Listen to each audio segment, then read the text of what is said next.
yes, in the digital age, I feel lonely and disconnected from people, and this is an opportunity to connect with strangers and overcome things. So I feel like there were a lot of different themes that I tackled, that that people could see themselves in, that they could find their motivation if they hadn't thought that deeply, and they could then go to their friends and be like, I do this because of this, and it felt really nice to give back to a community that gave me so much, a sort of understanding of what their purpose was, or what their motivations were.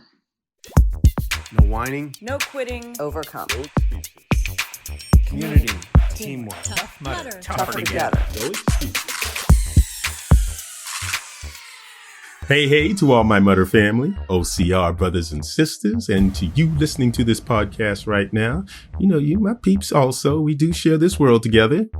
I am your mirror man and the host of Tough Mudder's podcast, No Excuses, Sean Corvelle. In this episode of No Excuses, I'm talking with Scott Keneally. On his website, he identifies himself as a writer, director, dreamer, and doer. And from what I know about Scott, he's definitely a doer. In fact, it was about him in this interview I coined the phrase Big Doer Energy. Because whatever Scott's doing, he's doing it big. He's committed and he's all in. In the OCR world, Scott's known for being the guy that created Rise of the Sufferfest, a documentary he wrote, directed, and produced about obstacle course racing. It was inspired by a controversial article he wrote in 2012 for Outside Magazine. For a time, that article got him banned at Tough Mudder events by then founder and CEO Will Dean. Eventually, all was forgiven. The movie was released and heralded by critics and viewers all over the world. In this interview, I got to catch up with Scott personally and professionally.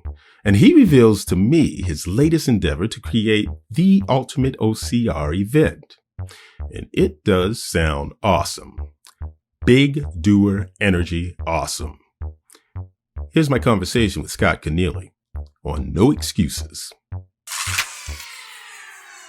Scott Keneally, writer, director, dreamer, and doer. I want to be a doer too, but also volunteer firefighter. I saw on that. And then, of course, your most precious role, you're a dad of Raleigh and Birdie. Am I saying it right? Raleigh? Yeah. And Birdie. How did you come up with the name Riley? No, Birdie is the one I was thinking of. I mean, Amber, both of them really. Although Amber did want to name Birdie Roberta after her father, whose name was Robert. But I really liked Birdie and fought for that, and proud of that, because most people be like, "What's Birdie short for?" And it's short for nothing. It's just Birdie. And then Raleigh, we didn't even have a name picked out. We didn't know Raleigh was going to be a boy. We thought Raleigh would be a girl. We just guessed. And so Raleigh, the first time I heard the name Raleigh was after he was born. So that was a good call by Amber. And the pictures on your Instagram, dude, you look like you're just like the greatest dad ever, At least that's how they look like. They look at you. I'm sure there's lots of amazing dads, but I certainly love it a hell of a lot more than I thought I would. So it's really one of the joys of my life. It shows, man. It shows. So since we were last together, what's been going on? What's happening in life? Oh, man. What's not happening? Let's see. After the film came out, I was sort of set on creating my own version of tough guy in the USA. The thing that seemed to be missing, and something that I got to experience many times over in England, was the value and magic of a permanent monumental obstacle course, which lived there and was sort of a pilgrimage for people to come to.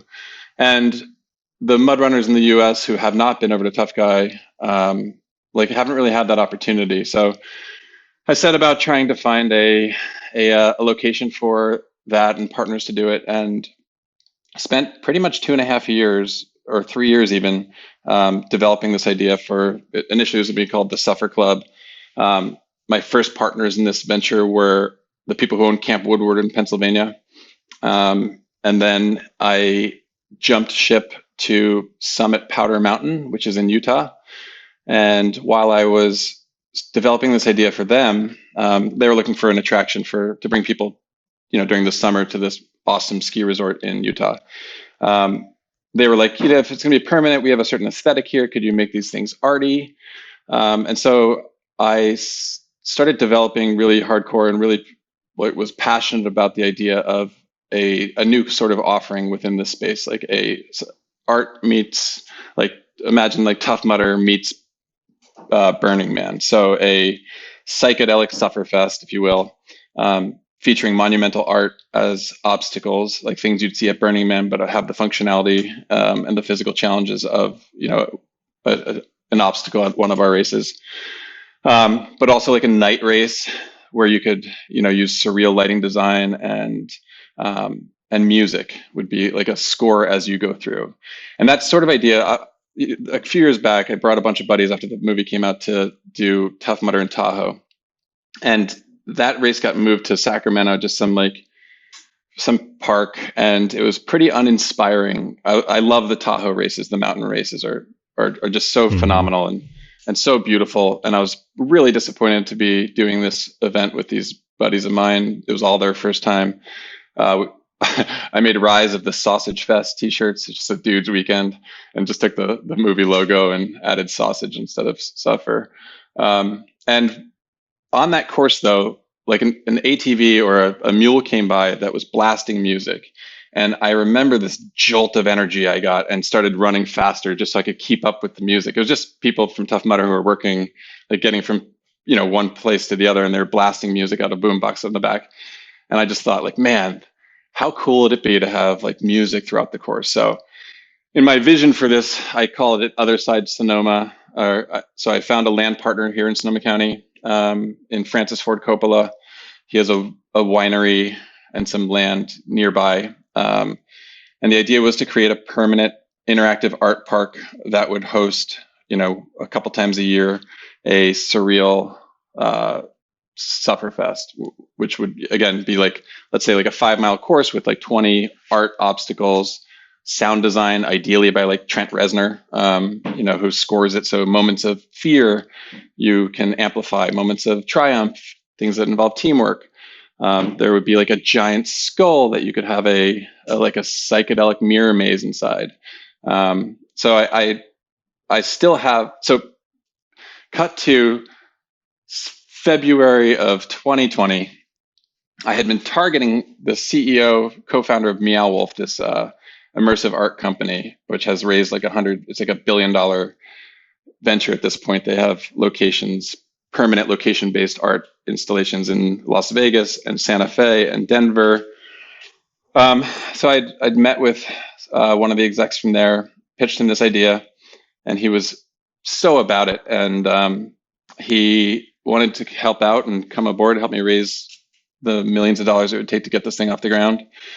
And after pursuing this thing for years, very similar to the documentary, this sort of thing that I believe in, and I'm feeling like my dreams are coming true right now.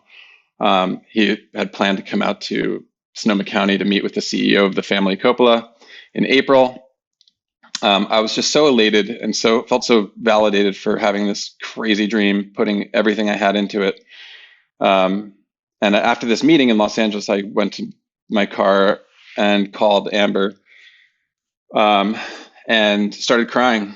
I was just so happy, and it was just cathartic. And then I was just so relieved to feel like this thing is going to take place. And then, of course, a few days later, the pandemic hit, and that has been put on pause. I'm starting to put some energy back towards it now because I think there is a place for this, and it would be like a year-round art park. I can share maybe a slide of it that you can put on the podcast for viewers if they like. Yeah, that'd be great. So, and here, for instance, so imagine like a giant spider like this. You'd have a web underneath it where people, if they fell, this would be like about 25 feet tall. If people fell, they'd fall into like what looks like a spider web, but it's like a trapeze net. And then it's sort of a monkey bar obstacle. So it was a really fun, interesting experience. I ended up partnering with a lot of like really amazing people within the arts and entertainment space. Like the founder of Bonnaroo was a strategic advisor, and ultimately, one of the best things that came out of it is one of my advisors on this project got a job at Microsoft leading in their mixed reality division. I saw it on LinkedIn, and I'd met with her a lot of times, and then she had opened a lot of doors for me and was a big supporter of the project. And I just messaged her on LinkedIn and said, "Hey, congrats on your new job." And she wrote back, she's like, "I need you." And I've been working full time for Microsoft, writing for them for the past like about year and a half. So something came out. I spent a lot of money, time, effort, huge opportunity cost in trying to get this thing off the ground.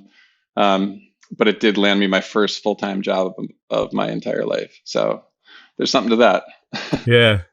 Yeah, I was reading on your resume. You're doing very well with Microsoft also. But dude, okay, so that's total doer right there. In fact, you got big doer energy, if we can say that.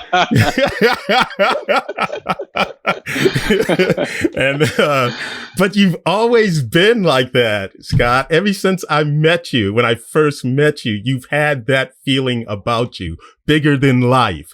Not afraid to go after your passions, and it's infectious too. When I'm sure for people that are around you,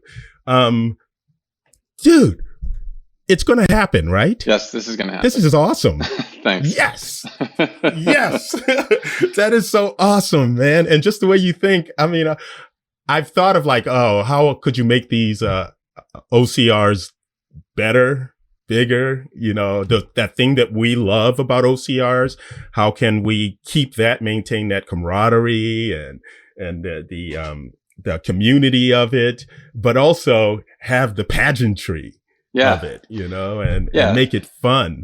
How do you like artify the experience? And it's like Tough Mudders and Spartan races are very functional, but the obstacles are just like meant to be shipped to the next city. Like, how do we like make something beautiful that really makes people feel like they're, heroes in a video game? Yeah. Yeah. And, Tahoe was one of my favorite start lines and this gets to kind of like your vision, because when I was there, there was a young lady that was doing my, Shawnee is her name, and she was doing my music for me. She was like my DJ. And then I had these 4 other girls that were, actually active in the Army, but they were helping me out there. And then the way that they kind of had it set up, it looks like you just came out of the jungle in Nam, that Apocalypse Now thing. And I'm sitting there, and I've got the party going on and all that stuff. And it was the first time and these girls were partying. They were up on the big barrels and they were dancing the whole time, and I was like, this is how I want every start line to be. I want people like they just came out of the jungle and, oh, wow, look at this, and but again, that pageantry, and you just see it in everything that you do. Dude, congratulations for that, man. Again, you're an artist, I guess, is the best way to put it. Thanks. Luckily, I'm patient and persistent. Like, this dream has been sidetracked, but I am starting to put energy back towards it and believe in it. The film, I was the only person that thought Rise of Sufferfest would actually happen. Joe DeSena would constantly make fun of me every time he'd see me, like, hey, he'd be like, Scorsese, when's your film finally coming out? Like, it was a long time in the making, but I do feel like there is a magic and a beauty in those sort of unexpected twists and turns that stretch out a thing, and it becomes something different in the end. So for people that don't know, you had this great movie, Rise of the Sufferfest, and it was about the Tough Mudder world, the OCR world, I would think in general. But Tough Guy and Tough Mudder. And it was based from what I've read on what other people have said, that it came from the article that you wrote in 2012. And then out of that, because it was such a great article, kind of controversial and again, big like you are, you came up with the movie idea, I believe, or maybe you had it even before that. I'm not sure. And the Sufferfest, you worked your ass off. You bust your ass to get this thing out there. And it's like one of those stories, just like the Rocky story, with Sylvester Stallone. Mm-hmm. He just kept all the no's that he heard. He just kept moving forward and doing what he had to do. And you've got that in you. Again, that big doer energy in you. And, and that's how we first met. So now I was working for Tough Mudder. And let me say this real quick. My first year working for Tough Mudder, they actually had music all throughout the course. Oh, wow. So that was one of the things they got rid of eventually. But I was working for Tough Mudder, and I heard about you before I met you because apparently you were banned from coming to the events. And I remember everybody, all the people that were working there were talking, he's here. Where's he at? Find him. Don't let him slip by. Do this. It was like a spy movie going on. And then I come to find out later they were talking about you. And then I found out why. And then you and I actually met, because, you were, picking my brain about stuff, but you were generous about it. You were like, hey, I don't want to ruin your job or anything with Tough Mudder and all that. Would you like to talk to me? I'm like, hell yeah. But so let's go back to the beginning. How did you even come up with the idea? All right. So I really enjoy writing self-deprecating humor essays about my life. It's how I grew up as a chronic bedwetter. It was this like deep, dark secret that I couldn't tell anybody, like no one in the world could find out. And so after college, like in college, I had a real passion for writing, but I was just writing this like airy-fairy hippie stuff about like the inspired dimension and materialism and capitalism and just stuff I had no idea what I was writing about. It just sounded hippie and new agey, and I loved it. But then and I remember asking one of my college professors, like, do I have what it takes? And he was like, your head's a little in the clouds. Like, I think you need to like plant your feet on the ground. After college, I went to New Mexico and journaled, and like in one like 24-hour night, I just sort of unpacked all of the bedwetting stuff. I just started writing about all the ways I'd cover up being a chronic bedwetter and all like the times I failed and just like all the horror stories. And it was the first time in my whole life, I was 22 at the time, that I started laughing about this big, deep, dark secret that I had. And of course, I pitched it to a national magazine, one of my favorite magazines, which was called Jane. It's no longer around, but I loved that magazine. They had a column called It Happened to Me. And there I was not too long after with my face in that magazine. And it was like, I'm 25. I still wet the bed. Stop laughing now. It's like I think the header. And it was like so cathartic to just share with the world and make people laugh. And I got so much great feedback from parents of bedwetters and other bedwetters. I even saw Elijah Wood at an airport. And this is like so crazy. Because I was like such a little like, I don't know, fame whore. I would like walk around with like copies of the magazine in my backpack, and I saw Elijah Wood at an airport. I handed him a copy of the Jane magazine. I was like, hey man, like I love your work. Like here's this thing that I wrote about bedwetting. And he looked at the picture of me, he looked at me, looked down, looked up. He's like, I read this. He's like, I was a bedwetter too. And then like he and I spent like the next hour and a half at the airport hanging out, waiting for our flight to New York. So with that backdrop, when I first saw a Tough Mudder promo video, I was terrified. This is like 2011. I was just like, oh my God, that looks, again, I'm a bedwetter and like a beta male type. And so I see this thing and like, this looks like way too hard. I got to do it. So I went to Tahoe and I did a Tough Mudder there. And the purpose was to write a humor essay, which I did for my local alt weekly. And then when I was just doing some background research on Tough Mudder, I dipped into like the comments section of like a Forbes article, I think, and saw that the tough guy people in England, there's this big fight happening between Tough Mudder folks and this other company that I'd never heard of in England. And I dug a little deeper and realized that there was a big lawsuit between Tough Guy, this 25-year-old event started by this crazy old man named Mr. Mouse, crazy brilliant visionary named Mr. Mouse in England. And Will Dean, the CEO, the then CEO of Tough Mudder, I'd say he lied to Mr. Mouse about his intentions. He'd like to study Tough Guy for his Harvard Business School.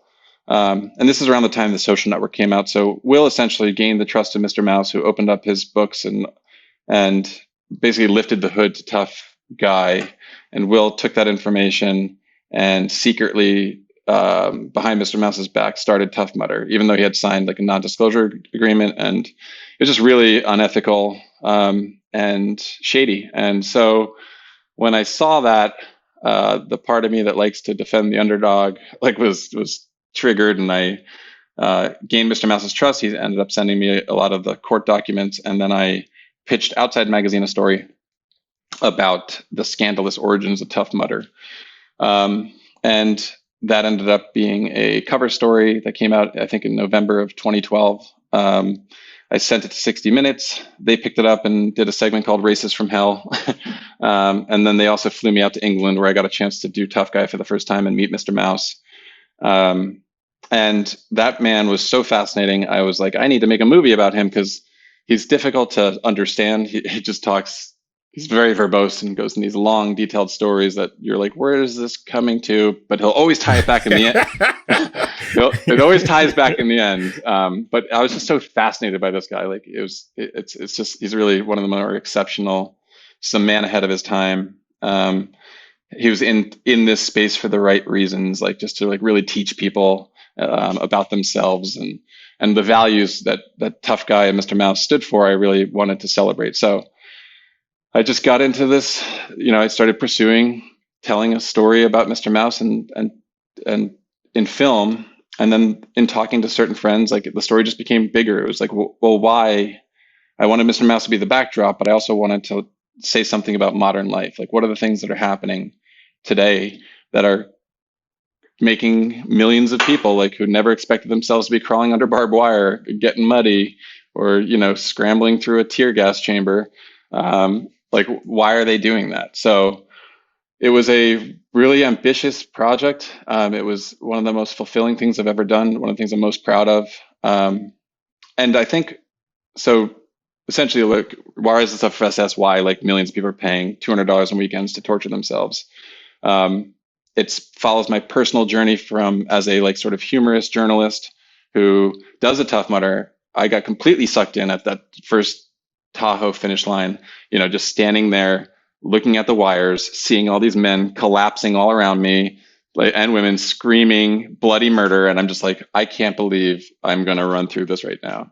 And I mean, I was so scared. And once I got through there, got the headband and the beer, it was just like the skies, the heavens had opened up. And I really just felt the power of this whole community. And I was so moved by it that I wanted to explore it deeper. I wanted to make this part of my life. And I think in looking back, one of the more gratifying things about the journey has been, and this is based on feedback and letters I'd gotten, like a lot of us who do this stuff, like all of our friends and at the Thanksgiving dinner table, like they all sort of were like, why are you doing this? And I know a lot of people probably hadn't thought like, oh, yeah, we live in a culture that masculinity we don't really have outlets and avenues to express that, like that energy. Yeah, one of my favorite parts of, if you ever do a Tough Mudder, is in between the obstacles, making it from one obstacle to another, when you meet a person for the first time and then you hear their stories, because you always hear these amazing stories of why they're out there. Of course, we have our fit athletes out there, how fit they are and all that. And I've said this a zillion times, but a lot of people are bringing the challenge going on in their life to these events. And you meet this person and all of a sudden you got a lifelong friend. Yeah, that's what I get from it. And so when you started investigating Tough Mudder and started with the Sufferfest, getting that to get going, you became public enemy number one to Will Dean. I think you kicked Joe DeCino off the podium. It was you that were number one.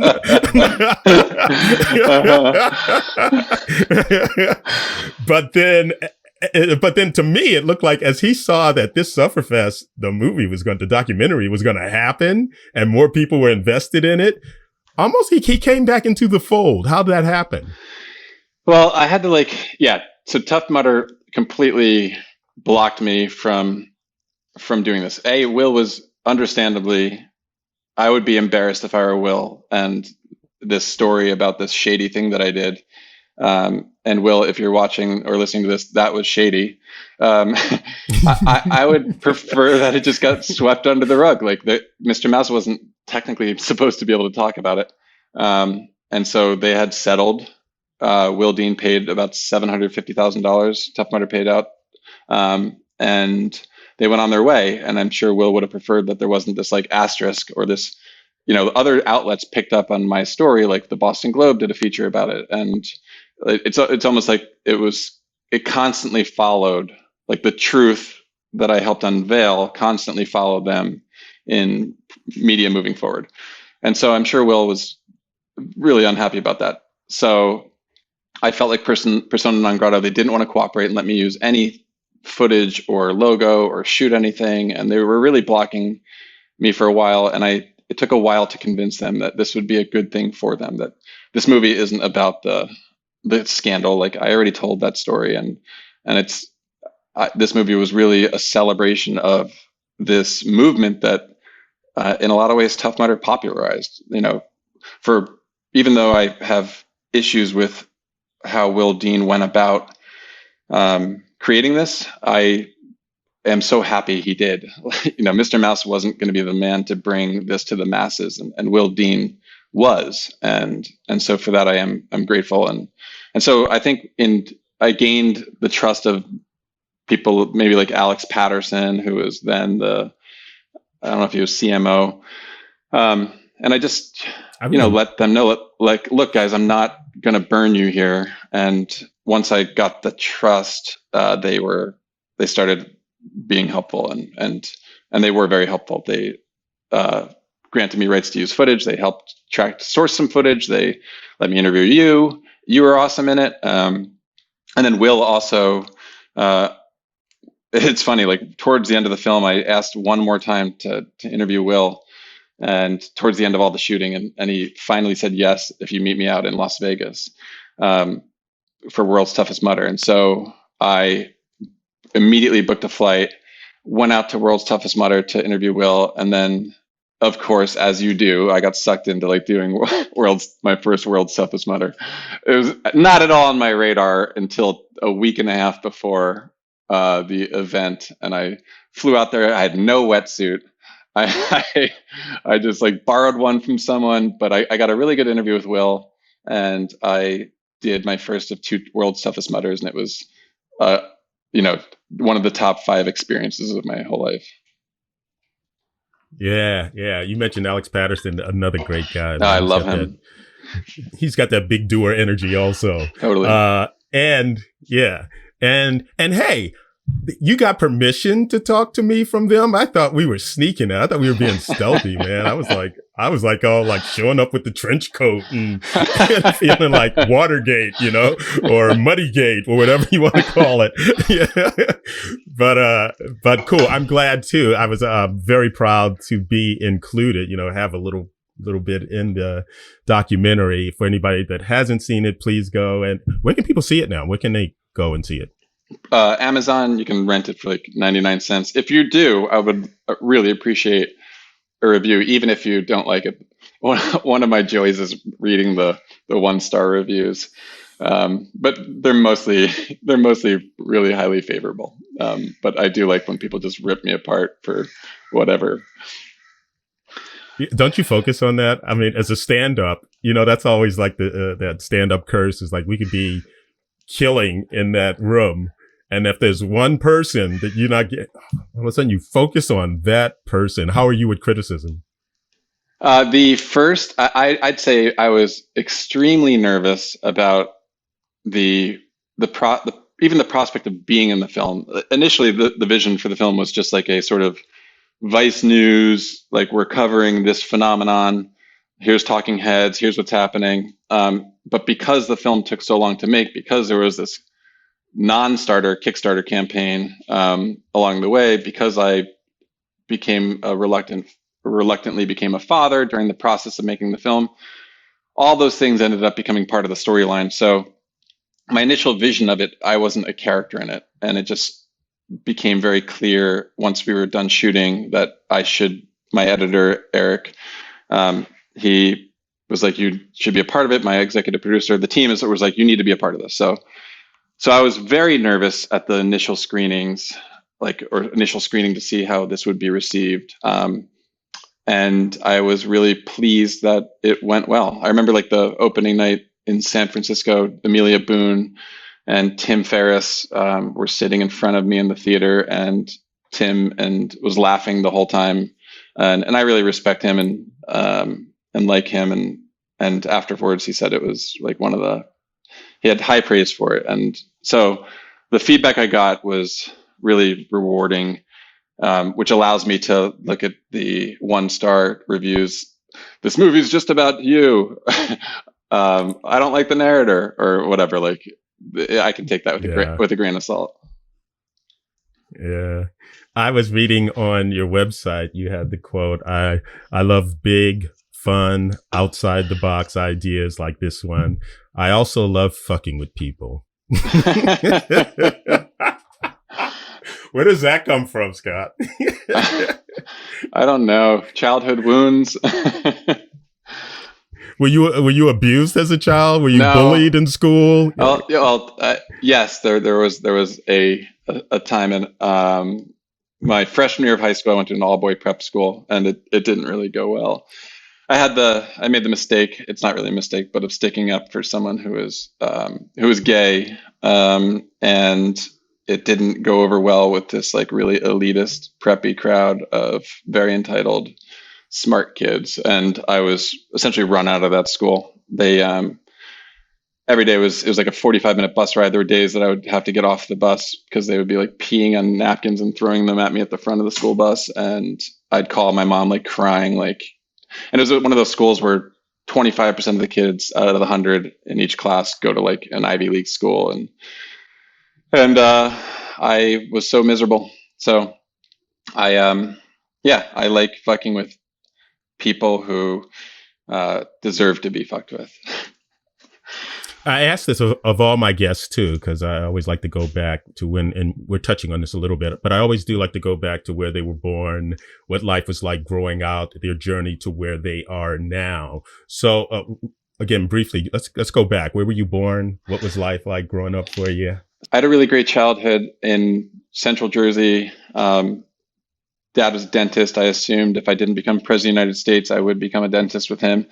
I always I loved academics. I loved studying. I wanted to be a straight A student and go to a great college and go into politics. I wanted to become the next Ronald Reagan. I grew up conservative, Republican, Catholic, hardcore, went to Boston College. And then my freshman year of college, a friend from childhood who was at school in Rhode Island came up and gave me a tab of acid. And you can't unsee what you see. It blew my world open. I remember going to this like rave, which I'd never even heard of, knew what it was. It was like a 3-story brownstone in Boston called The Loft. Each story had different music. Everyone was just, it was like an EDM fest. And there I am in like a white button down that is glowing in the black light. I am so conspicuous. I have khakis on and penny loafers, and I am like, oh my God. I'm like hoping that they think it's a Halloween costume, like I'm a prep or something. I just felt I felt so out of place, but also so I was in such awe of all these weirdos who were dancing so freely and had glow sticks and piercings and tattoos. And it was just like, I took a peek into another world, and it made me reevaluate like kind of everything. And it didn't take long for me to start touring with Fish and just like reading Kerouac and longing for a different kind of life, and one that I have found. And I feel my instincts then were right. I moved out to California and have been able to, pursue a lot of passionate projects and live a creative life. And I'm glad I had that experience. But who I am now and who I was at the age of 18 are like fundamentally and like different entities, beings. It's been a radical journey, and one that I hope someday to capture in a memoir. Yeah. And you settled in Sonoma. I got to ask you this too. You're a volunteer firefighter. How'd that come to be? We have had been evacuated. I've been in California for 17, or I've been in California for 20 years, Sonoma County for like 17. And it was never really, fires were never really on our radar. And then in 17, there was the Tubbs fire and the Pocket fire, and we had been evacuated the following year. Basically, like 3 out of 4 years, fire came close enough to the ranch I was living at that I was evacuated, and I felt incredibly helpless and terrified, and just like I remember just going to a friend's place that got evacuated as the evacuation orders spread throughout Sonoma County, and feeling really unmoored, ungrounded, drinking, like just like sort of there's one night where there's supposed to be 100 and there were like 100-mile-an-hour winds, and we thought maybe the town of Healdsburg would be lost, this town that I love so much. And I was just like drinking away numbing myself at a friend's place, and just feeling incredibly helpless, checking news apps, and I realized then that I didn't want to be the guy that runs from this kind of thing. Like if I can be involved in some way, whether it's digging a hand line or helping evacuate or just like knowing what's going on, felt a lot like more like who I want to be. Like I'm a fit 45-year-old man at this point, and I could be an asset to the community instead of, someone that just needs to be evacuated. So I went to Volunteer Fire Academy. And I've been a volunteer for a couple of years. I spent, during the pandemic, several months as a sawyer, for the fuels crew, like cutting fire breaks and thinning out vegetation. That was like really fun, and I felt like it was just great to be working with my hands, cutting trees, dragging things. I got certified as a sawyer, so that was awesome. I will say I don't want to take credit as like I'm a volunteer firefighter with an asterisk. I only do wildland. I had like a pretty traumatic experience. My first call on my first like 24-hour shift, we were doing like a controlled burn in Sonoma County, and then we got called off to an accident. A young kid on a motorcycle hit a steel post at a high rate of speed, and that was just standing next to the body for hours was like really.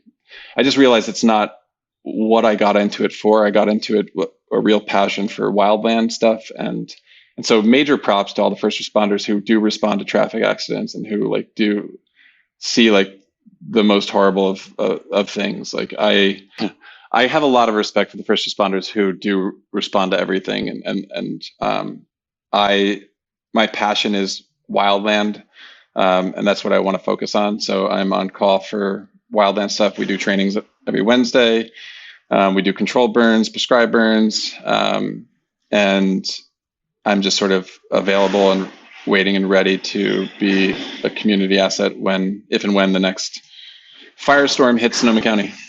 Yeah, they're incredible, man. Firefighters, and they're the ones who, the firefighters, all our first responders, in fact, they're the ones who, when I first started working with Tough Mudder, them and the veterans that were coming, sort of gave me perspective of also what was going on out there on that course. Because when you see those guys out there, they were helping people, and that teamwork and that camaraderie. That's the stuff that I envision when I'm talking to people. So props to that. You're like a superhero, kind of.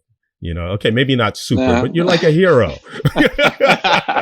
a reluctant hero, whether you know it or not. And I see on here too, I'm looking back at your website, that you have treatments. You still have projects on there. Any of these you still working on, pushing? Maybe they could still happen? So when I first moved to Los Angeles, I spent most of my 20s writing music videos and commercial treatments for Rihanna, Madonna, Miley Cyrus's Party in the USA. I worked on. I wrote the Carl's Jr. commercial where Paris Hilton is essentially just writhing on top of a Rolls Royce. So those are just samples of work that I have done in the past. That's nothing I'm currently pushing. In terms of creative projects, I am at Microsoft now. I am, and I'm putting some time and energy into making Other Side happen. Yeah, because it seems like you would be like an award-winning director, producer, another just like any of these greats that are out there, man. You have that in you too, and I mean that. I'm not sucking up to you guys. He's not paying me anything to say that. This is just the energy, the vibe that I get for him. You made me think about, though, when I was looking at some of your treatments in here, and I was looking at them like, oh, this would be a great idea for a movie and yada yada yada. I used to host a travel show on the Discovery Channel, and the thing that was really funny, because we were just going and, finding all the quirky things that were going on in different towns all over the United States. But the thing that I noticed is that everywhere we went, when we had that camera crew with us, and it was just maybe 4 of us, people would give us free stuff. So, and I was telling these guys, we had to do some B-rolls to see what we can get away with, how much free stuff we can get just by running around with the camera. And then we can make that our own show. I was going to name it Land of the Free, but just go anywhere and see how much free stuff you can get just because you've got a camera in your hand. So I'm not going to lie. I definitely got a crazy amount of free Reeboks. And gear from Under Armour while making the film, just by saying like it'll be in the film. I think I may have even gotten a Fitbit out of it, and yeah, I socks. I mean, I just tried to get as much free. When you're like a scrappy filmmaker, anything you can get. Yeah, exactly. For free is awesome. And again, they'll give it to you. I remember we were doing an interview with one of the big dogs from the dog pounds in Cleveland, and we were in this breakfast place, and this guy kept bringing us food. We were trying to be like, we really met for breakfast, kind of talking now. But the guy that owned the place kept coming back with more plates of stuff until there was no more room on our table. And he kept interrupting the interview. He's like, I'm bringing you our special right here. I don't know if he really had that accent, but it sounded like he had an accent. I'm bringing you our special right here. This is da-da-da-da-da-da-da. And he's explaining the special. We're like, okay, cut. So you made me think of that when I was looking at some of your stuff there. Hey, what was your final conclusion with Sufferfest on why they go through these extreme challenges in their life? They do this stuff. I think it was not a popular take in the film. I think the carrot is the profile pic. I think a lot of people, and they did react poorly on this point in the film. I think narcissism is a part of it, and Amelia Boone, the great Amelia Boone, talks about it as well. Like, would you go out there and do it if no one saw you, or no one, if you couldn't post a picture of it, would you still do it? And I think a lot of people wouldn't. There would be some that would.